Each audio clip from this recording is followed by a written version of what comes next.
The blood on the sheets had been hers, but the bruises around her wrists were what Catherine Vale would remember most about her wedding night to Wallace Drummond, a banker's son from Philadelphia who had come west with ambitions as cold as his touch. 3 months later, she stood at his graveside in Vulture City, Arizona, watching the October sun blaze across the desert horizon in 1883, feeling nothing but relief that pneumonia had taken him before she'd had to find the courage to run. The other women of Vulture City whispered behind their fans at the funeral, their eyes full of pity and speculation. Catherine wore the expected black mourning dress, her chestnut hair pinned severely beneath her widow's veil, but inside she felt hollow. At 22 years old, she was free from a marriage that had lasted only 14 weeks, most of them spent in terror of the moment her husband would return home from his position at the Vulture City Bank and Trust. The physical wounds had healed within days of that first night, but something deeper remained broken, a fear that lived in her bones and made her flinch whenever a man came too close. "Mrs. Drummond, you have my deepest sympathies," said Martin Hoskins, her late husband's employer, extending his hand toward her. Catherine took an involuntary step backward, her breath catching in her throat. The banker's face registered confusion, then offense, before he withdrew his hand and moved away with a curt nod. Catherine closed her eyes and fought the wave of shame. This was her life now. She could not bear to be touched, could not stand in a room with men without her heart racing like a trapped bird. The small house Wallace had rented stood empty except for his few belongings, and the bed she could not bring herself to sleep in anymore.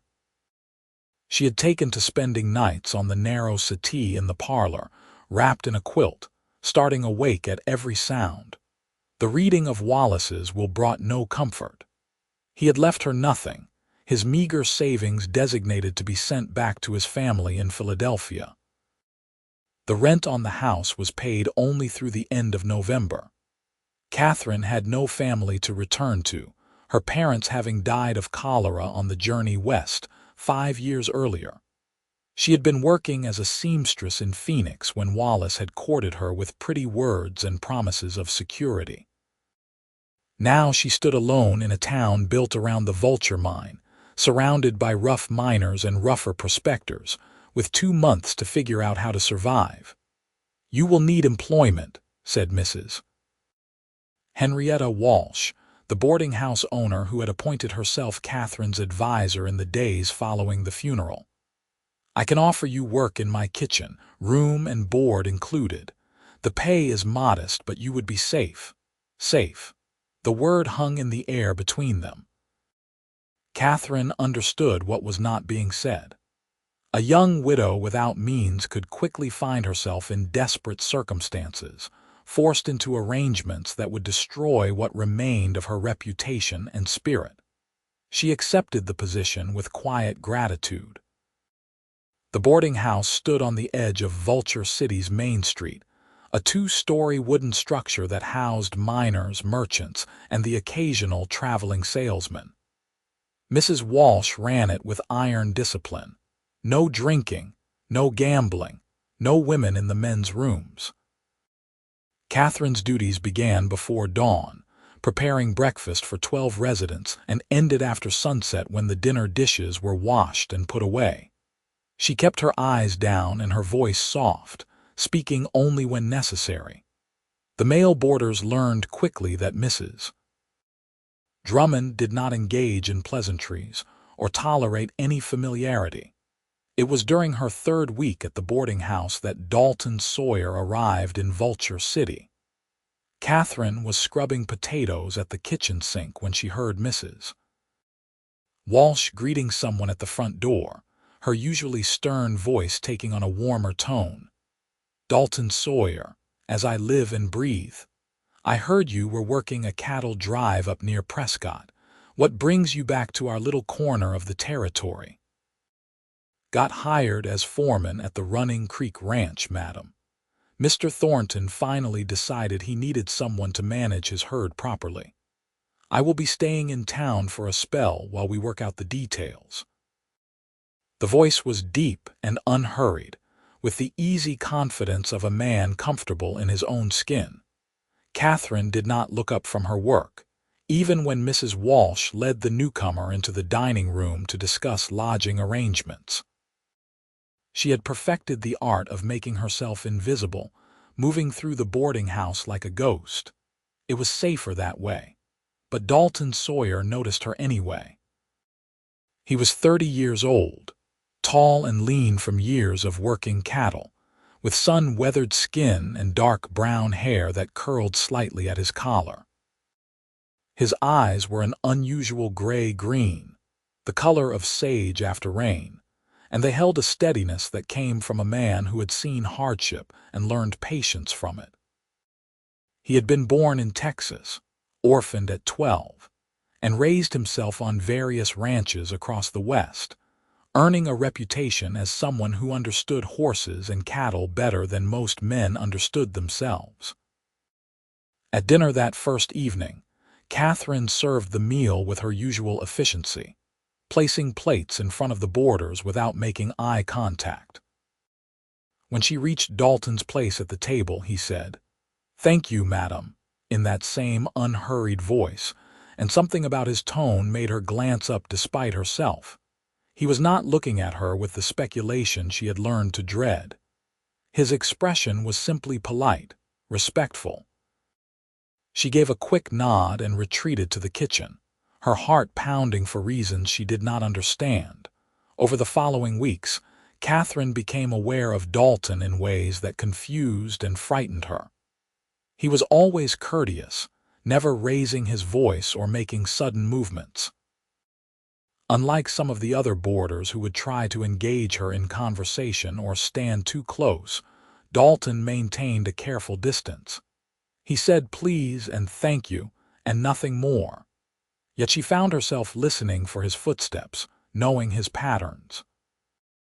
He rose early, before the other men, and she would sometimes see him standing on the boarding house porch in the pre-dawn darkness, his coffee cup steaming in the cold desert morning, looking out at the mountains. One morning in late November, Catherine was carrying a heavy pot of water from the pump when she stumbled on the back steps. The pot flew from her hands, and she braced for the painful impact with the ground. Instead, strong arms caught her, steadying her before she fell. She looked up into Dalton's face, close enough to see the faint scar above his left eyebrow, and panic exploded through her chest. No. She wrenched away from him so violently that she did fall this time, landing hard on her hip in the dirt. The pot rolled across the yard, water spilling everywhere. Dalton stepped back immediately, his hands raised. "I am sorry, madam. I did not mean to startle you. I just saw you falling and reacted." Catherine scrambled to her feet, shaking, unable to speak. She could feel tears burning in her eyes, tears of humiliation and frustration. She wanted to explain that it was not his fault, that she was damaged somehow, that her body no longer obeyed rational thought when it came to being touched. But the words would not come. "Mrs. Drummond," Dalton said quietly, his voice gentle, "I will not touch you again without your permission. You have my word." She stared at him, searching his face for mockery or impatience, but found only sincerity. He bent slowly, telegraphing his movements, and picked up the fallen pot. Then he walked to the pump, keeping several feet between them, and began filling it with fresh water. "If you would tell me where this needs to go, I can carry it for you," he offered. "The kitchen," Catherine managed, her voice barely above a whisper. "For washing." He nodded and carried the heavy pot into the house, setting it on the work table near the sink.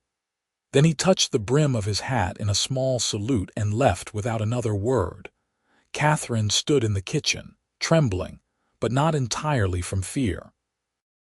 Something about the way he had handled the situation, the immediate respect for her boundaries, had cracked something open inside her. For the first time since her wedding night, she wondered if perhaps not all men were like Wallace. The next morning, she found a small bundle on the back steps. Inside was a pair of heavy work gloves and a note written in careful, unpracticed script. For carrying heavy things. Stay safe. D.S. Catherine held the gloves against her chest, something warm and unfamiliar blooming beneath her ribs. That afternoon, when Dalton came in for dinner, she met his eyes and said, "Thank you for the gloves, Mr. Sawyer." His face lit up with a smile that transformed his weathered features. "You are welcome, madam. They are just sitting in my saddle bag collecting dust otherwise." It was a small exchange, barely worth noting, but it marked a shift. Catherine found herself less afraid when Dalton was in a room. He had a way of announcing his presence without startling her, clearing his throat softly or making some small sound before he entered a space where she was working. He never stood behind her or cornered her in narrow hallways. If they passed each other, he would step aside and wait, giving her plenty of room. December brought cooler weather to the Arizona desert, and with it came preparations for Christmas. Mrs. Walsh decided the boarding house would host a holiday dinner, which meant extra work and extra guests. Catherine threw herself into the preparations, grateful for the distraction. She baked pies and bread, prepared preserves, and decorated the dining room with pine boughs that Dalton had hauled down from the mountains. "Where would you like these, Mrs. Walsh?" he asked, carrying in armloads of fragrant greenery. "Oh, let Mrs. Drummond direct you. She has the eye for such things." Mrs. Walsh bustled away, leaving Catherine alone with Dalton in the dining room. Catherine's first instinct was to flee, but she forced herself to stay. "Perhaps over the mantel," she suggested. "And some on the table, good thinking." Dalton set to work, his movements efficient but unhurried. As he worked, he talked, not directly to her but in that easy way of someone comfortable with silence. "I remember one Christmas when I was working a ranch up in Colorado. Got snowed in for 3 days straight. We had nothing but beans and coffee, but the ranch owner's wife made us sing carols. 12 cowboys sitting around trying to remember the words to Silent Night. It was something to hear." Despite herself, Catherine felt her lips curve into a small smile. "Did you know the words?" "No, madam. I just hummed along and hoped nobody noticed." He adjusted a pine bough, then glanced at her. "Do you like Christmas, Mrs. Drummond?" The question caught her off guard. Wallace had not celebrated Christmas, declaring it a waste of time and money.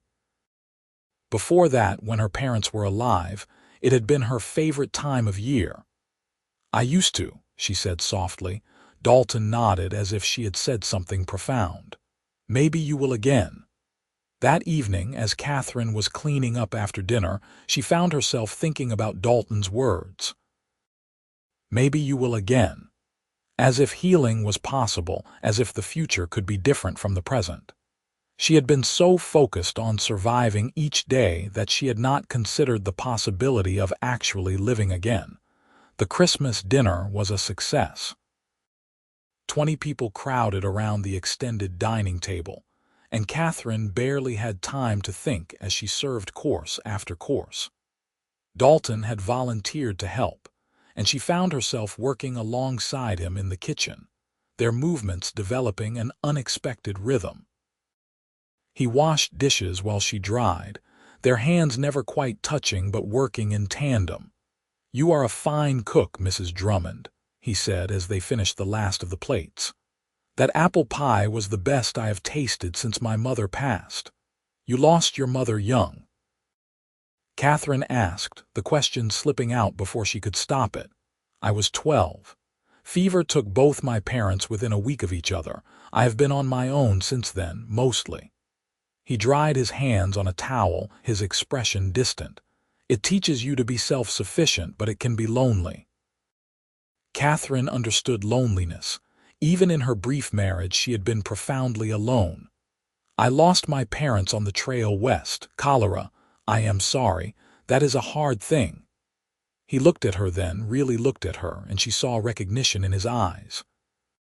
Here was someone who understood loss, who carried his own scars. Yes, she said simply. They stood in the quiet kitchen, the sounds of laughter and conversation drifting in from the dining room. For the first time in months, Catherine did not feel the need to run. She was standing less than 3 feet from a man, alone in a room with him, and she felt safe. I should rejoin the guests, Dalton said finally. But thank you, Mrs. Drummond, for dinner and for the conversation. After he left, Catherine touched her hand to her chest, feeling the steady beat of her heart. Something was changing inside her, something fragile but persistent, like a seed pushing through hard ground. January brought bitter cold to Vulture City, and with it came a crisis. One of the elderly boarders, Mr. Hutchins, fell ill with influenza. Mrs. Walsh nursed him through the worst of it, but the illness spread through the boarding house despite everyone's best efforts. Catherine found herself running between rooms with soup and tea, washing fevered faces, and changing sweat-soaked sheets. Dalton fell ill in the second week of January. Catherine discovered him one morning when he did not come down for breakfast, a rarity for a man whose habits were as regular as sunrise. She knocked on his door and heard a weak, "Come in." He was lying on his bed, still fully dressed, his face flushed with fever. "I apologize, Mrs. Drummond. I seem to have caught the bug." Fear and something else, something fierce and protective, surged through Catherine. "You need to be in bed properly, Mr. Sawyer, and you need fluids and rest. I will be fine. Do not trouble yourself." But Catherine was already moving, her fear of men momentarily overridden by concern. She helped him remove his boots, her hands shaking only slightly, and fetched extra blankets from the linen closet. For the next 3 days, she tended to Dalton with the same diligence she had shown the other patients, bringing him willow bark tea for the fever and broth when he could stomach it. On the 3rd day, his fever broke. Catherine was sitting in the chair by his bed, her head nodding forward in exhaustion, when his voice woke her. "You should not be wearing yourself out for me, Mrs. Drummond."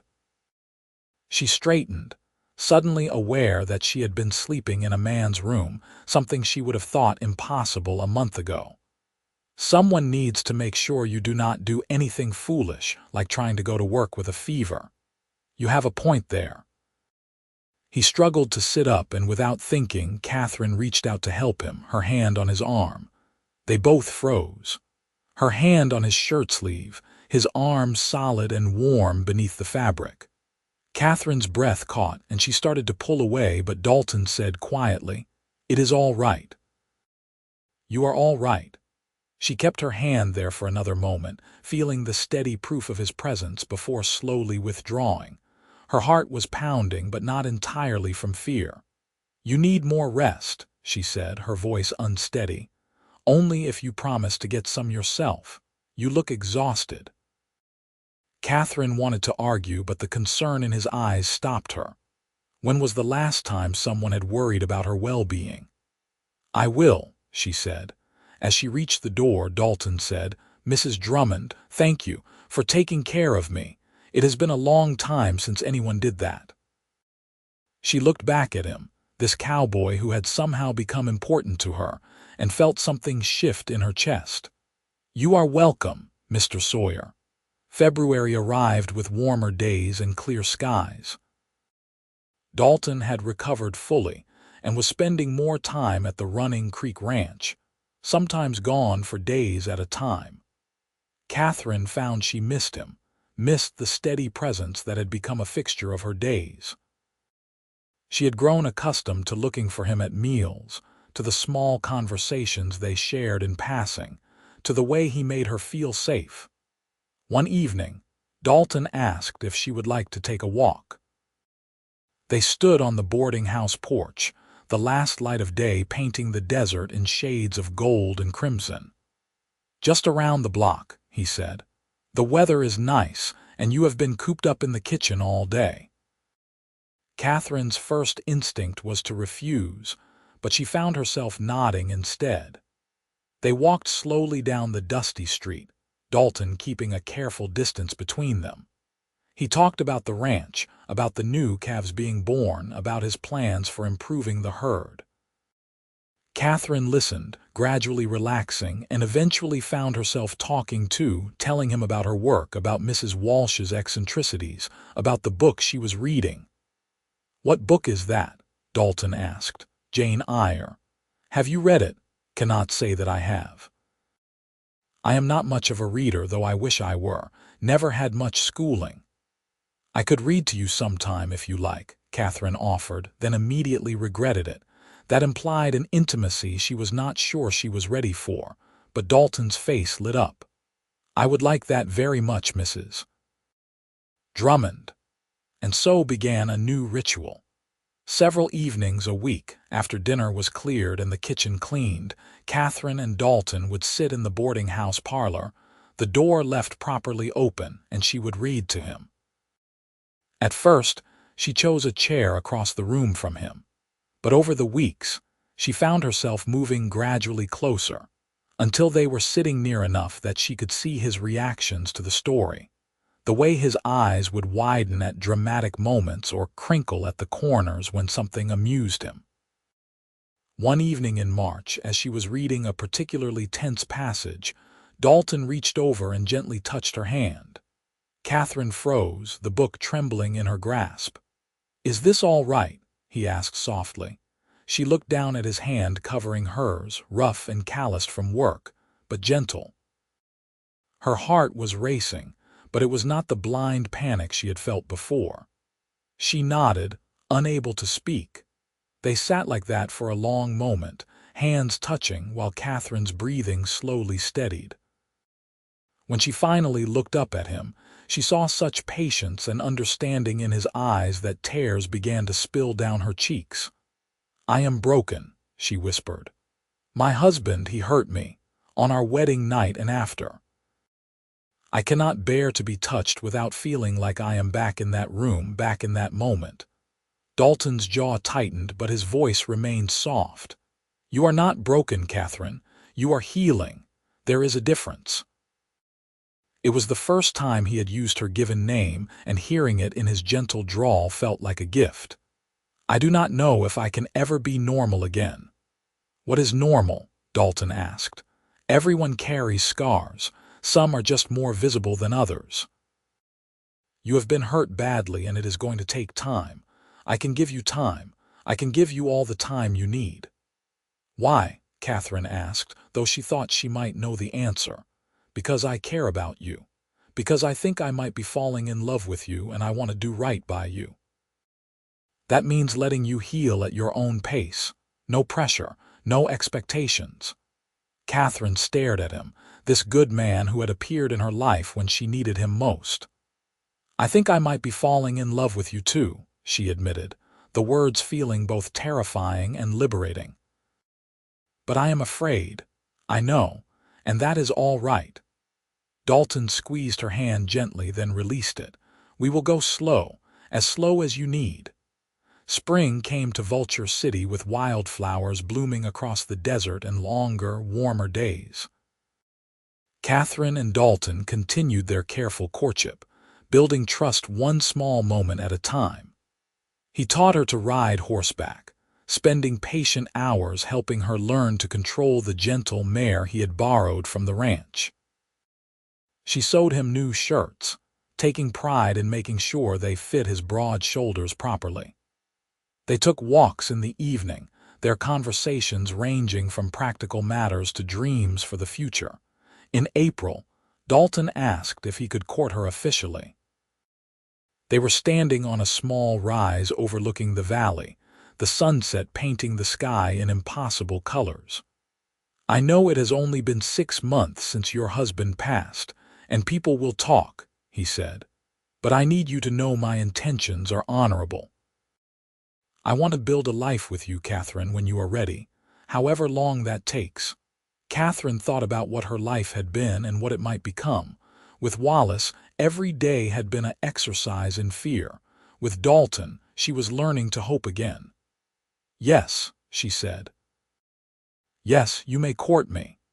The kiss he pressed to her forehead was so gentle she barely felt it, but it sparked warmth all through her body. She lifted her face to look at him, and he smiled. "See, not so scary. You make everything seem possible," she said. "You do the same for me." Not everyone in Vulture City approved of their courtship. Some thought it scandalous that a widow would be seen with another man so soon after her husband's death. Others gossiped about the cowboy and the frightened widow, speculating about what drew them together. But Mrs.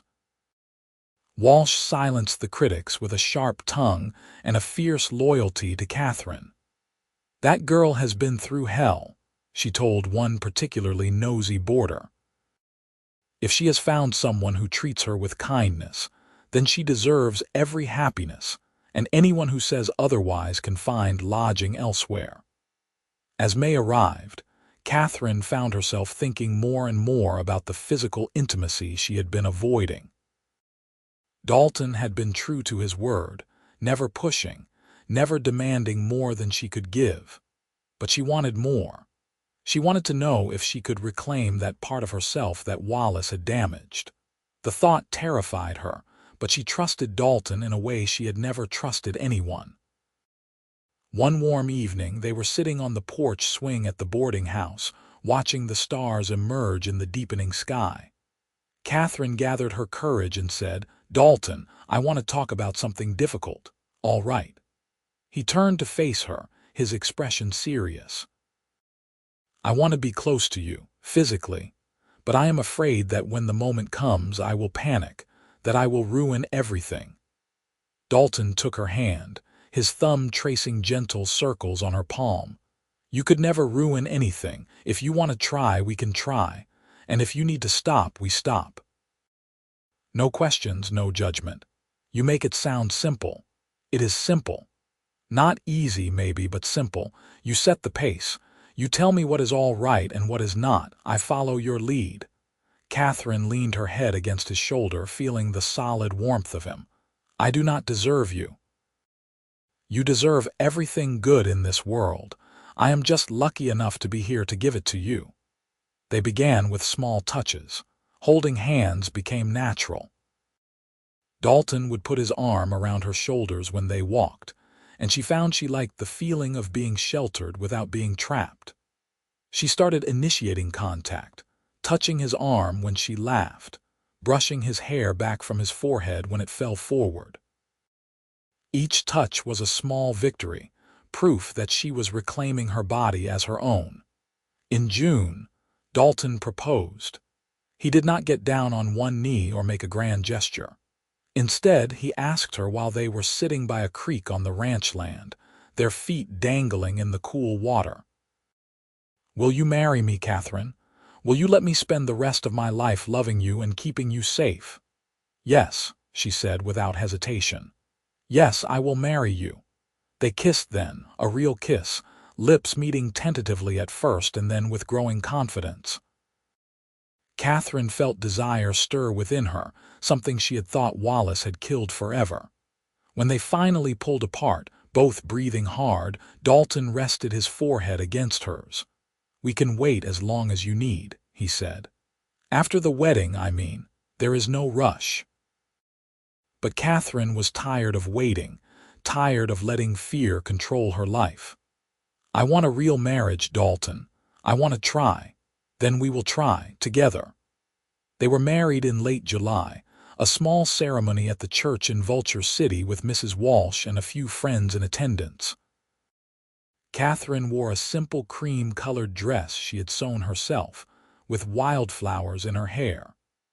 Dalton wore his best suit and looked so handsome it made her heart ache. When the preacher pronounced them man and wife, Dalton kissed her with such tenderness that several people in the small congregation wiped tears from their eyes. They spent their wedding night in a small house Dalton had rented on the edge of town. A temporary place until they could build something more permanent on the ranch land. Catherine's hands shook as she prepared for bed, memories of her first wedding night threatening to overwhelm her. But Dalton was patient. He sat with her in the main room, fully dressed, and talked about nothing important until she stopped trembling. "We do not have to do anything tonight," he said. "We can just sleep, or talk, or I can sleep on the floor if that would make you more comfortable." "No," Catherine said firmly. "I want to try, I just need you to be patient with me, always." They moved to the bedroom and Dalton lit the lamp low. "Tell me what you need," he said, slow, Catherine whispered. "And if I say stop, you have to stop. I promise." What followed was nothing like her first wedding night.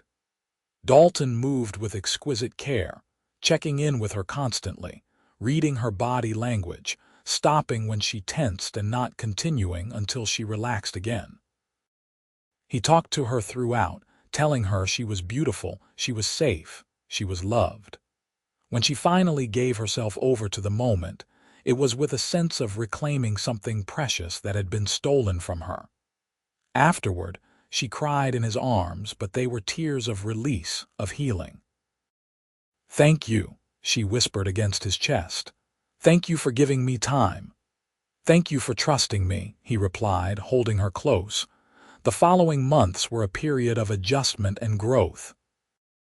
They moved to the ranch in September, into a small but sturdy house that Dalton had been building with help from the other ranch hands. Catherine threw herself into making it a home, sewing curtains, planting a garden, learning the rhythms of ranch life. She discovered she had a way with the chickens and started raising laying hens, selling eggs in town for extra income. Dalton proved to be not just a patient lover but a true partner. He consulted her on decisions about the ranch, valued her opinions, and treated her as an equal. When she had bad days, moments when memories of Wallace would surface and she would withdraw into herself, Dalton gave her space while making sure she knew he was there. Gradually, the bad days became fewer and farther between. In December, Catherine discovered she was pregnant.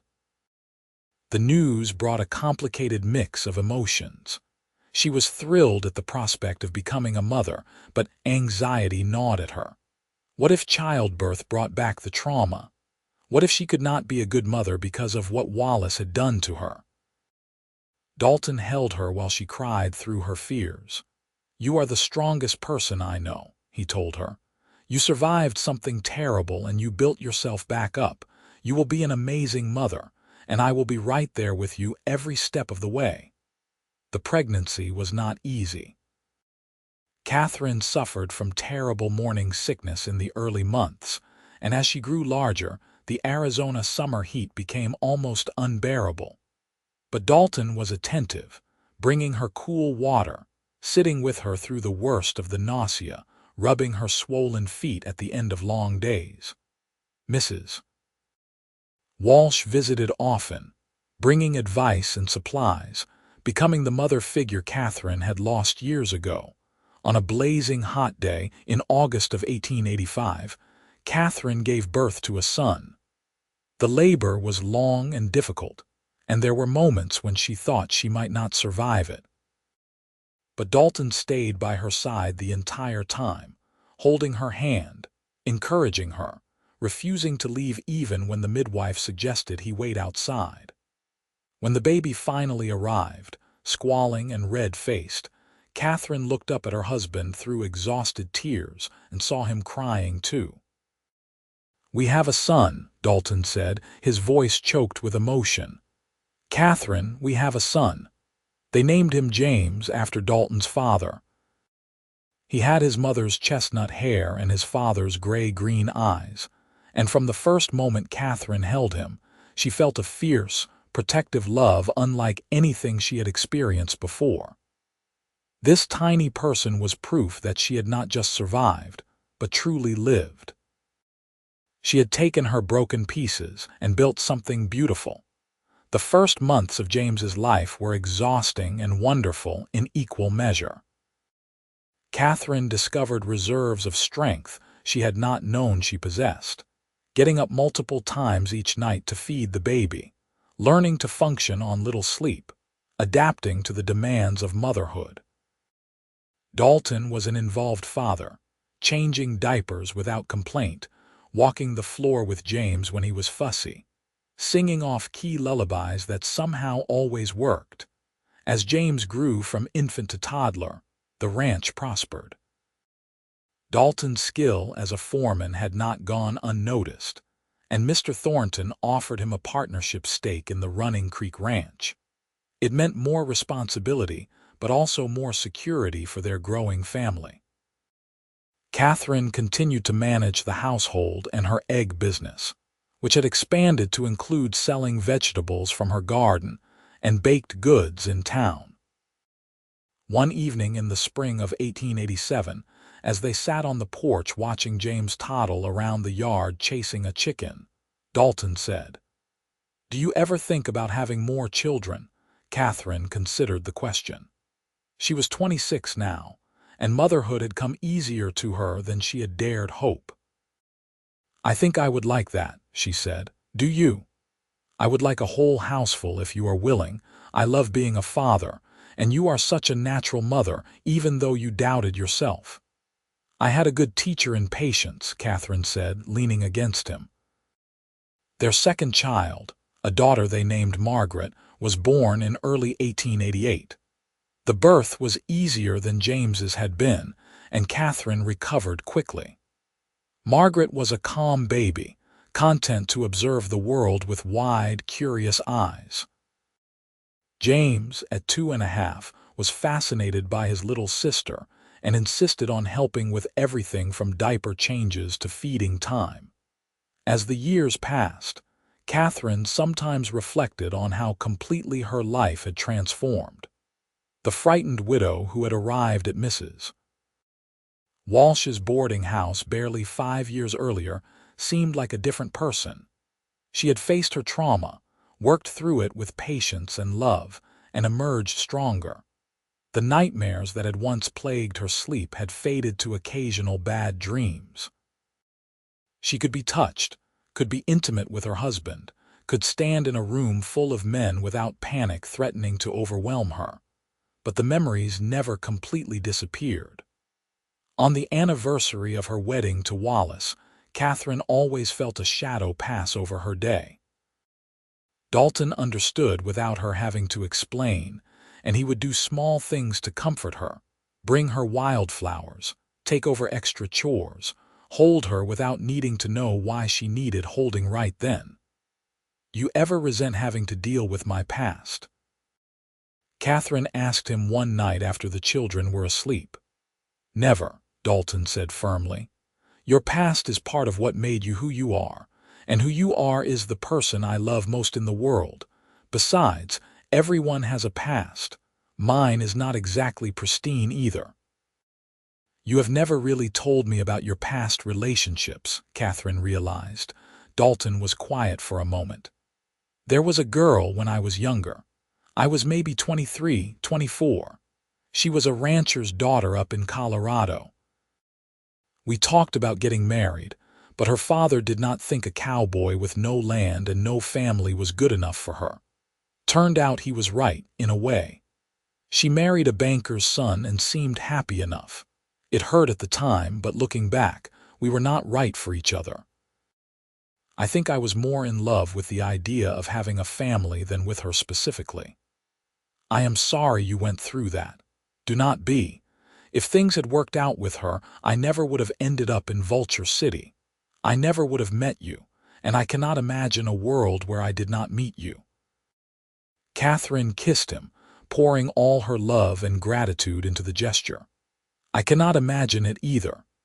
In 1890, their third child was born, another son they named Thomas. With 3 children under the age of 5, the house was chaotic and loud and filled with laughter. Dalton had expanded the original structure, adding 2 more bedrooms and a larger kitchen. The ranch continued to thrive, and they were able to hire additional help, which gave Catherine more time to focus on the children and pursue her own interests. She had started writing, nothing she planned to publish, just stories and observations about life in the Arizona Territory.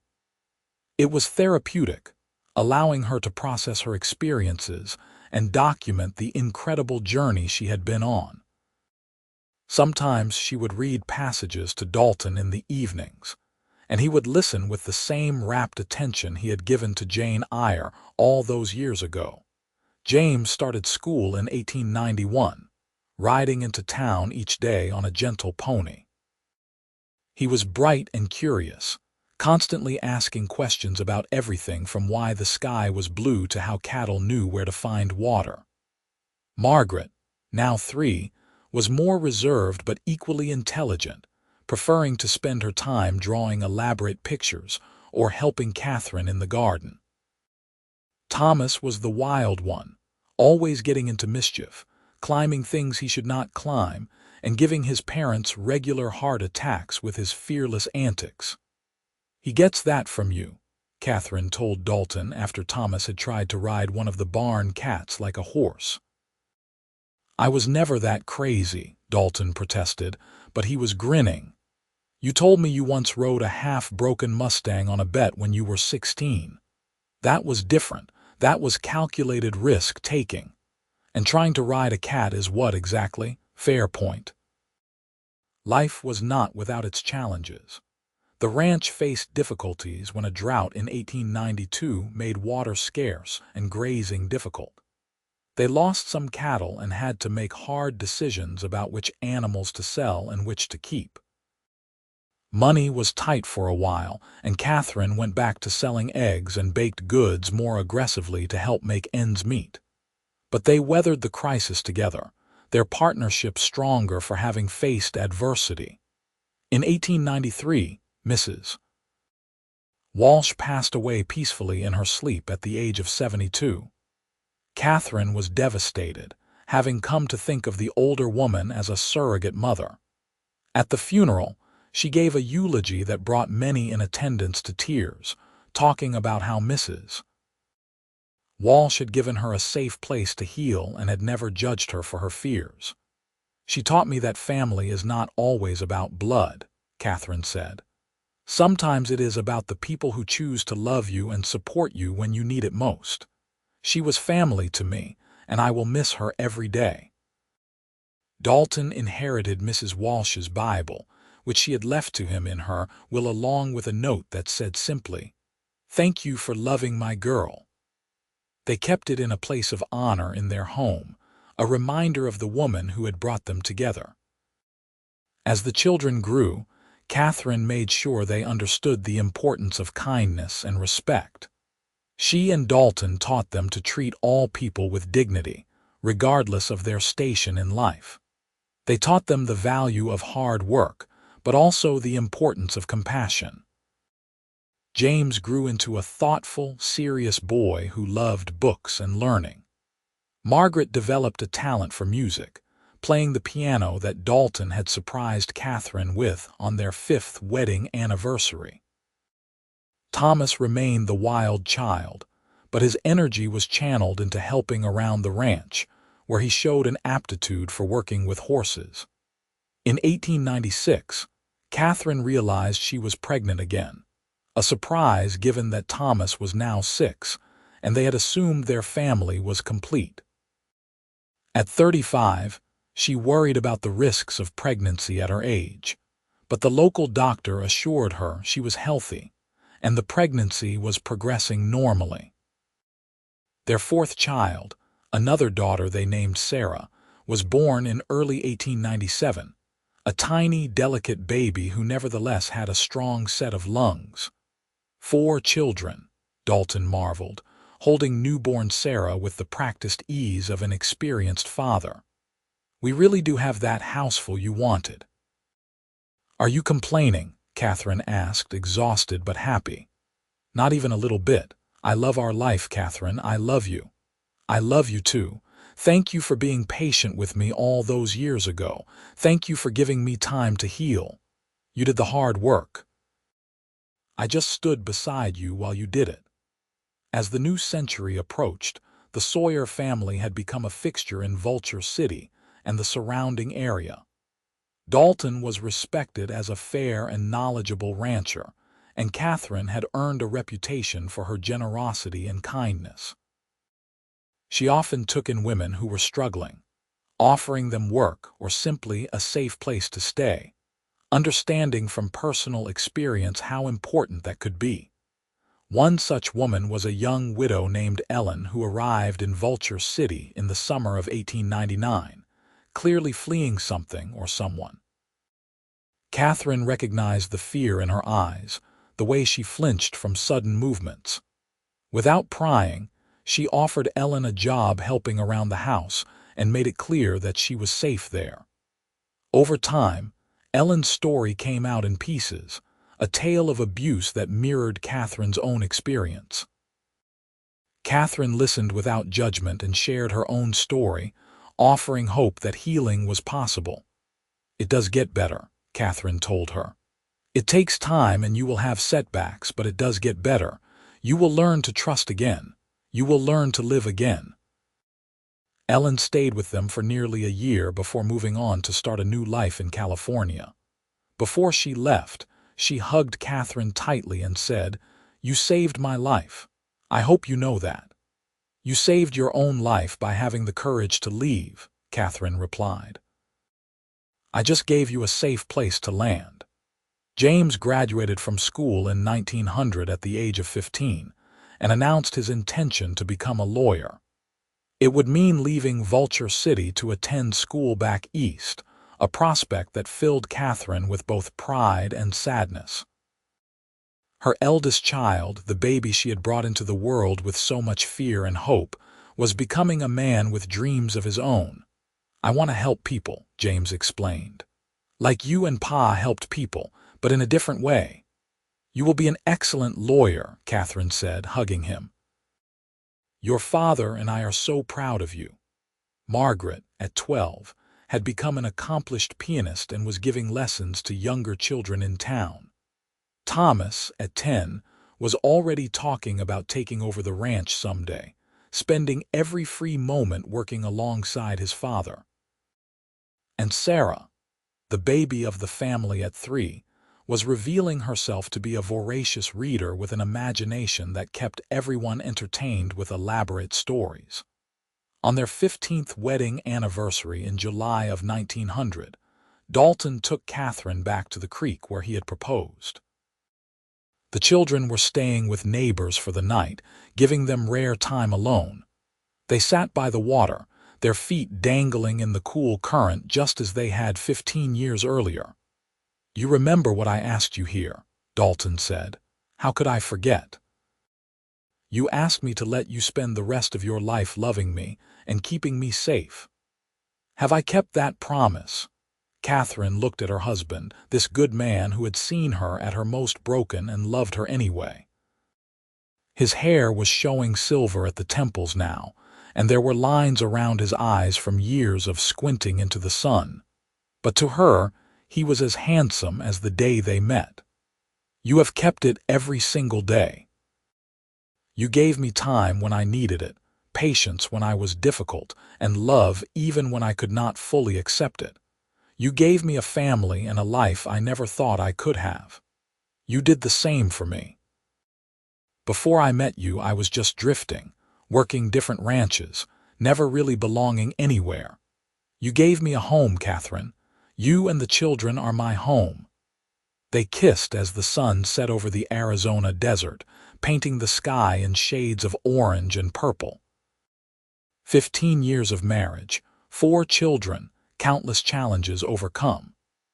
Catherine thought about that terrified young widow who had stood at Wallace Drummond's grave feeling nothing but relief, and she barely recognized herself in that woman. She had been transformed by love, patience, and time, 3 simple things that together had worked a kind of miracle. "What are you thinking about?" Dalton asked. "How far I have come. How far we have come. Do you remember the first time I let you hold my hand? I remember every first with you." The first time you smiled at me, really smiled. The first time you did not flinch when I came into a room. The first time you said my name, I remember all of it. I was so broken then. You were healing. There is a difference." Catherine smiled at him using the same words he had said to her all those years ago. "You were right about that. I was not broken. I just needed time. And I told you I would give you all the time you needed. You did. You gave me time and gentle patience, and it changed everything. It gave me my life back." As darkness fell and stars began to appear in the vast desert sky, Catherine and Dalton made their way back home, hand in hand. The house was quiet without the children, but it still felt full of love and memories and the life they had built together. Catherine thought about the years ahead, watching their children grow and leave to build their own lives, growing old with the man beside her. And she felt nothing but gratitude and joy. She had survived the worst thing she could imagine and found happiness on the other side. She had learned that healing was not linear, that there would always be scars, but that scars were simply proof of survival, evidence that she was stronger than what had tried to break her. Most importantly, she had learned that love could be gentle, that not all men were like Wallace Drummond, and that with time and patience, even the deepest wounds could heal. Years continued to pass in a rhythm of seasons and milestones. James left for law school in Boston in 1901, writing long letters home about his studies and the exciting, overwhelming city life. Catherine treasured each letter, reading them aloud to the family at dinner and writing back with news from the ranch and encouragement for his studies. Margaret announced in 1903, at 15, that she wanted to become a music teacher. She had outgrown what the local teachers could offer and needed more advanced instruction. After much discussion, they arranged for her to study in Phoenix, staying with a reputable family and coming home for holidays. Catherine cried the day they took Margaret to the train station, her second child leaving home to pursue her dreams. "They are supposed to leave," Dalton reminded her gently as they watched the train disappear into the distance. "It means we raised them right, gave them the confidence to chase what they want. I know. It is just hard."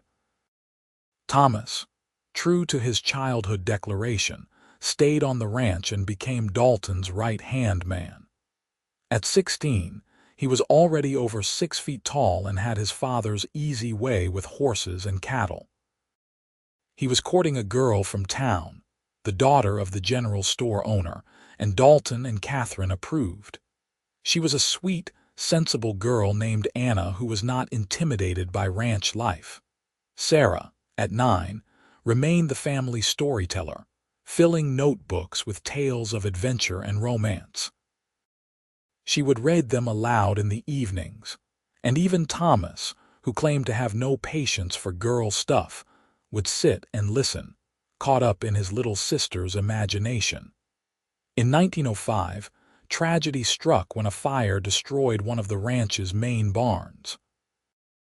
No people or horses were hurt, but they lost equipment, feed, and a season's worth of supplies. The financial blow was significant, and for a while, Catherine worried they might lose everything they had built. But the community rallied around them. Neighbors helped rebuild, businesses extended credit, and customers who bought Catherine's eggs and vegetables paid in advance for future orders. It was humbling and heartwarming to realize how many lives they had touched over the years. "We are blessed," Catherine said, watching men from 3 different ranches working together to raise the new barn. "We have been so blessed." "That we have," Dalton agreed. "And we have earned it too. You do not get this kind of help unless you have been the kind of people who give it when others need it." James returned home in 1906, having finished law school and passed the bar. He announced his intention to open a practice in Phoenix, where there was more demand for legal services than in small Vulture City. Catherine was disappointed he would not be closer, but proud beyond measure of what he had accomplished. At his graduation, watching him receive his diploma, she thought about that terrified young woman who had once believed she would never have children, never have a family, never have a normal life. Here was proof of just how wrong those fears had been. Margaret married in 1907, a young musician she had met during her studies in Phoenix. The wedding was held at the ranch, with flowers from Catherine's garden decorating every surface and music filling the air. Catherine cried through the entire ceremony, but they were tears of joy. Watching her daughter marry a good man who clearly adored her, seeing the happiness in Margaret's eyes, felt like the completion of a circle. Catherine had survived her nightmarish marriage so that her daughter could have the kind of wedding night filled with love and gentleness, not fear and pain. "Are you all right?" Dalton whispered as the newlyweds danced their first dance. "More than all right. I am happy. So very happy." Thomas married Anna in 1908 in a smaller ceremony at the church in town. They moved into a house Dalton had built on the ranch property, and Anna proved to be a natural ranch wife, comfortable with the work and the isolation. She and Catherine became close, and Catherine enjoyed having another woman around to talk to during the long days. In 1909, James married a fellow lawyer from Boston, a sharp, intelligent woman named Victoria who reminded Catherine of herself in many ways, quietly strong and determined. They settled in Phoenix, and James's practice began to thrive. Margaret and her husband were teaching music in a growing academy in Tucson. Thomas and Anna welcomed their first child, making Catherine and Dalton grandparents for the first time. Holding her grandson, a squalling red-faced infant they named Daniel, Catherine felt the circle complete itself even further. She thought about her own son's birth, how frightened she had been, how sure she would fail as a mother. Now here was her son's son, and she had the wisdom and experience to help Anna through the early challenging days of new parenthood. "You are a natural grandmother," Dalton observed, watching Catherine rock Daniel to sleep. "I learned from the best father," Catherine replied. "Our children are good parents because you showed them how. We showed them, together." Sarah, now in her early teens, remained at home and was developing into a serious writer. She had started submitting stories to magazines and newspapers, and to everyone's delight, several had been accepted for publication. She wrote under a pseudonym, knowing that being a woman writer in 1909 still carried stigma in some circles, but Catherine was proud nonetheless. The second decade of the new century brought changes to Arizona territory. Statehood seemed increasingly likely, and with it would come new opportunities and challenges. Dalton was now in his late 50s and thinking about gradually stepping back from the day-to-day running of the ranch, turning more responsibility over to Thomas. Catherine, at 48, was slowing down too, her hands showing the first signs of arthritis, her energy not quite what it once was. But they were content. On summer evenings, they would sit on the porch they had sat on for over 2 decades, watching the sun set over the same mountains, and marvel at the life they had built. Their children were settled and happy. The ranch was prosperous.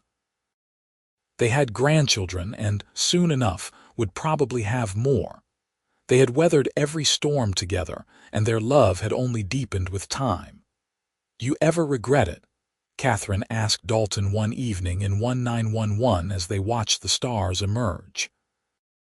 "Taking a chance on a frightened widow who could barely stand to be in the same room with you." Dalton pulled her close, and she settled against him with the ease of long practice. "Not for one single second. You were worth the wait, Catherine. You were worth every moment of patience, every careful step. I would do it all again in a heartbeat." "I love you," she said simply. I have loved you almost from the beginning, even when I was too afraid to admit it. I know, and I have loved you just as long. Probably from the moment I saw you in that boarding house kitchen, trying so hard to be invisible. I wanted to tell you that you deserve to be seen, to be valued. It just took time to convince you of that. In 1912, Arizona finally achieved statehood. The celebration in Vulture City was raucous, with people gathering in the streets to toast the occasion. The Sawyer family attended, all generations together for the momentous event. Catherine looked around at her children, her grandchildren, her husband, and felt overwhelming gratitude. This state, this land, had been the setting for her transformation from victim to survivor to thriver. It felt appropriate that it was now officially recognized as its own entity, no longer a territory but a full and equal state. As they made their way home that night, Sarah riding between her parents in the wagon while Thomas and Anna followed with their growing family in their own wagon, Dalton said, "We have been through a lot together, this land and us." "We have," Catherine agreed, "and we will go through a lot more. But I am not afraid anymore. No, no, because I know that whatever comes, we will face it together. You taught me that, Dalton. You taught me that I do not have to face anything alone ever again." The years that followed brought the joys and sorrows common to any long life. They lost friends to age and illness. They celebrated more weddings, more births. James and Victoria had 3 children. Margaret and her husband had 2. Thomas and Anna ended up with 5, keeping the ranch property lively and loud. Sarah married a journalist in 1915 and moved to San Francisco, where she continued to write and publish under her own name now, having gained enough recognition to no longer need the pseudonym. Catherine and Dalton grew older together, their hair turning silver, their steps slowing. Arthritis made it harder for Catherine to do the detailed sewing she had once loved, so she switched to quilting, creating beautiful pieces for each of her grandchildren. Dalton's back bothered him on cold mornings, a legacy of decades of ranch work, but he still rode out to check on the cattle most days, unwilling to fully retire. In 1920, on their 35th wedding anniversary, their children threw them a surprise party. The ranch house was filled with people, 3 generations of Sawyers and Vales and all the friends they had accumulated over decades in Arizona. There was food and music and laughter, and at one point, someone called for a speech. Dalton stood, pulling Catherine up beside him. "I am not much for speeches," he said, "but I will say this. 35 years ago, I married the bravest woman I have ever known. She had been through hell, and she was still finding her way out of it, but she took a chance on me anyway. She built a life with me, raised 4 incredible children, and made me happier than I ever thought possible. Catherine, you are my heart. You always have been." Catherine wiped tears from her eyes and found her voice. "Dalton gave me time when I needed it most.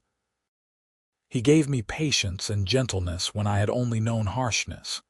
He taught me that love could be safe, that marriage could be a partnership, that I could heal from even the worst wounds. Everything good in my life came from the moment I decided to trust him. I love you, Dalton Sawyer. I will love you for whatever time we have left." The room erupted in applause and cheers.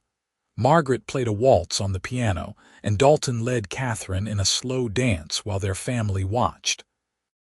Catherine closed her eyes and let herself be carried by the music and the memory of all the dances they had shared over the years, from tentative first steps to this moment of complete trust and love.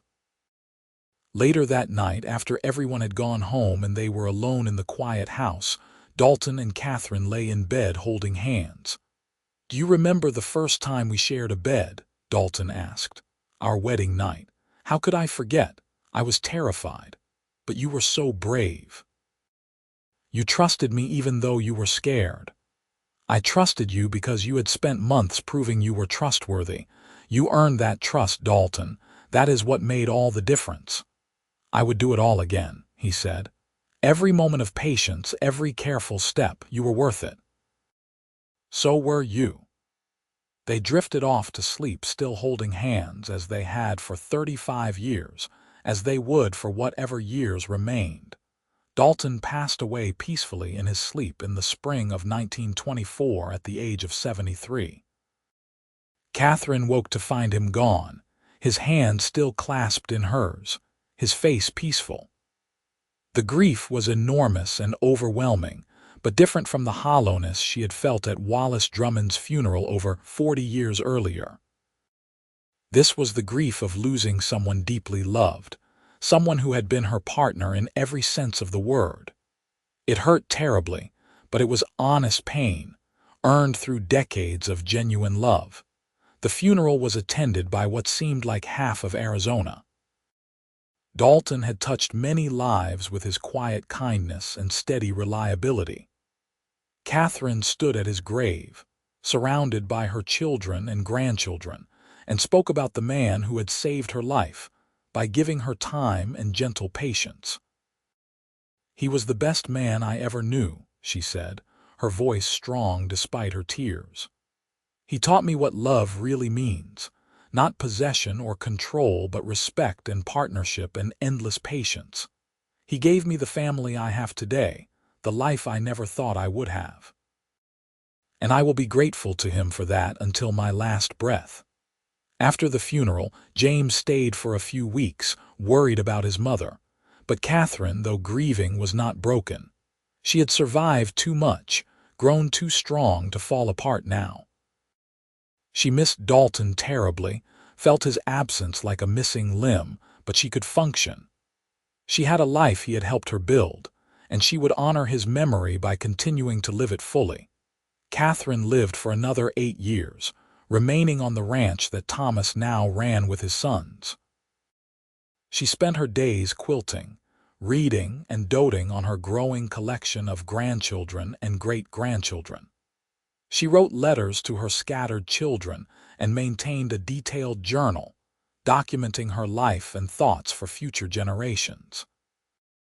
In her final entry, written just days before she passed away peacefully in her sleep in 1932 at the age of 71, she wrote, "I have lived a good life, far better than I ever thought possible. I survived darkness and found light. I knew terror and learned peace. I experienced cruelty and discovered gentleness. All because one patient cowboy saw past my fear and gave me the time I needed to heal. If there is anything after this life, I hope to find Dalton waiting for me. We have been apart too long. I have so much to tell him." She was buried next to Dalton on a hillside overlooking the ranch, the mountains visible in the distance, the desert spreading out below them in shades of gold and brown and green. Their children, grandchildren, and great-grandchildren gathered to say goodbye to the matriarch of the family, the woman who had overcome impossible odds to build a legacy of love and strength. Sarah, now a well-known author, wrote her mother's obituary for the newspaper. She told the story truthfully, not shying away from the darkness of Catherine's first marriage, but focusing on the triumph of her second. She wrote about the cowboy who had given a frightened widow time and gentle patience, and how that simple gift had changed everything. The story was picked up by papers across the country, touching hearts and inspiring others who struggled with their own traumas. The ranch continued for generations, passing down through Thomas's line. The original house that Dalton had built and expanded was preserved, and family members would visit it like a shrine, walking through rooms where Catherine and Dalton had lived and loved and raised their children. The story of the gentle cowboy and the frightened widow became family legend, told to each new generation as a reminder of the power of patience and love. In the end, Vale Sawyer's life was a testament to the possibility of healing, the importance of giving people time to overcome their wounds, and the transformative power of gentle, patient love.